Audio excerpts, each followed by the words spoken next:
বছর জ্বরে অসুখ, দুঃখিত, দুরারোগ্য রোগ যেটা বলছে ক্যান্সার রোগ, যার কোনো চিকিৎসা নেই, সাফার করে, ভোগ করে।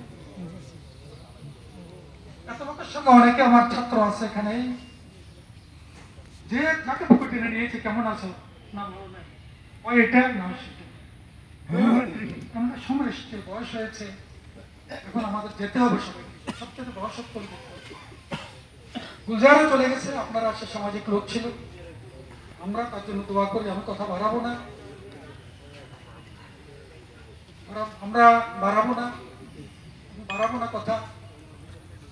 গুলজার আমার ছাত্র, আজকে আমি কথা বলার সুযোগ পাচ্ছি, আমি তার জানাজায় আসলাম।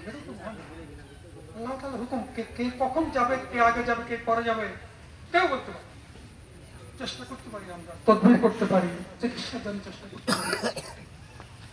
তো গুলজার দিক থেকে ভালো ছিল, ভালো ছিল।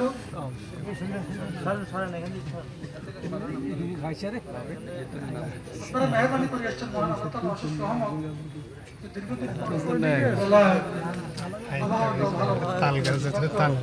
আমরা যারা উপস্থিত হয়েছি,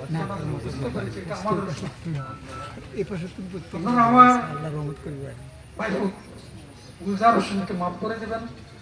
চলার পথে অনেকের, আমার কতজনের সংকট, মাফ চাইতে হবে, ভুল ভাঙতে মানুষের হয়, আপনারা ক্ষমা করে দেবেন আর দোয়া করবেন আল্লাহ যেন তাকে বেহেশত নসিব করেন। আর তার পরিবার পরিজন যারা আছে তারা ভালো অবস্থা আছে। 9 দিন না 10-15 দিন আগে একজন চলে গেল, বিদেশে চলে গেছে,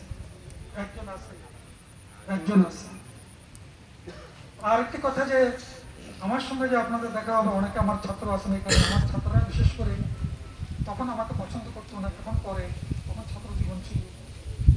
আমাকে আপনারাও, আমার ছাত্র যারা আছেন, শুভাকাঙ্ক্ষী যারা আছেন, বন্ধু বান্ধব যারা আছেন, তারা এই সুবাদে একটা সুযোগ পাইছি, আমাকেও আপনারা মাফ করে দেবেন যে আমিও আর আপনাদের সামনে আসতে পারি কিনা। আর যদি সুযোগ থাকে, মৃত্যু সংবাদ পেলে জানাজায় উপস্থিত হয়ে আমার জন্য দোয়া করবেন। সবাইকে ধন্যবাদ জানাই। আরেকটি কথা আমি সব জায়গায় বলি, এই জন্য আমি কিছু কথা বলি বিদায়, আমি অনেকেরই শত্রু। নামাজ নামাজ নামাজ নিজে পড়বেন, পরিবারকে বলবেন, ছেলে মেয়েদেরকে বলবেন, এর কোনো বিকল্প নাই, এর কোনো মাপ নাই, এর কোনো মাপ নাই। সবাইকে ধন্যবাদ। আসসালামু আলাইকুম। আসসালামু আলাইকুম।